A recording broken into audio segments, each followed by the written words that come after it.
بسم اللہ الرحمن الرحیم۔ السلام علیکم ورحمۃ اللہ۔ دوستو، آج ہم بات کریں گے ایک ایسے عظیم ذکر کی کہ جس کی طاقت کا اندازہ لگانا بھی مشکل ہے۔ وہ ذکر جو ایک طرف گناہوں کی تاریکیوں سے نکال کر نجات کا روشن راستہ دکھاتا ہے تو دوسری طرف بے پناہ برکتوں کی بارش کرتا ہے۔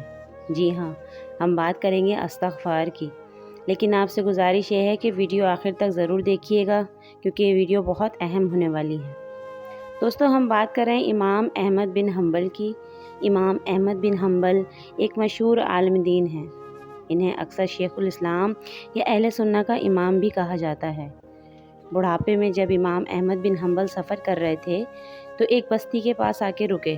نماز کے بعد جب وہ مسجد کے صحن میں رات گزارنا چاہتے تھے، لیکن کیونکہ شہر میں کسی کو نہیں جانتے تھے اس لیے اپنی عاجزی کی وجہ سے اپنا تعارف کسی کو نہیں کروایا تھا، یہ سوچ کے اگر انہوں نے ایسا کیا تو بہت سے لوگ ان کا خیر مقدم کریں گے۔ احمد بن حنبل کو پہچاننے میں ناکامی پر انہیں مسجد کے نگران نے مسجد میں رہنے سے منع کر دیا۔ کیونکہ امام احمد بن حنبل بہت بوڑھے ہو چکے تھے تو نگران کو انہیں گھسیٹ کر مسجد سے باہر لانا پڑا۔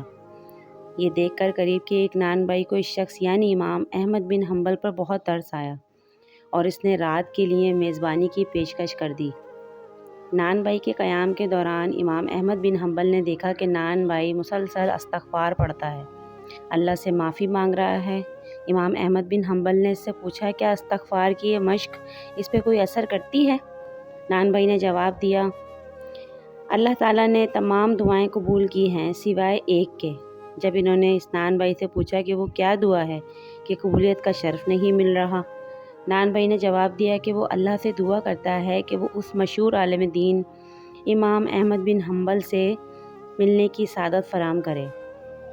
اس پر امام احمد بن حنبل نے فرمایا کہ اللہ تعالیٰ نے نہ صرف ان کی بات ہی سنی بلکہ گھسیٹ کر اس بیکر کی دہلیز پر لے گیا۔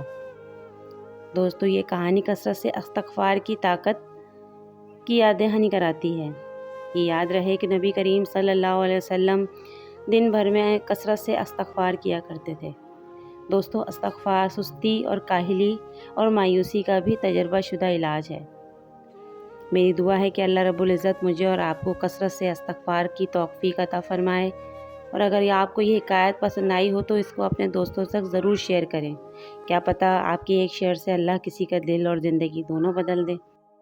السلام علیکم ورحمۃ اللہ۔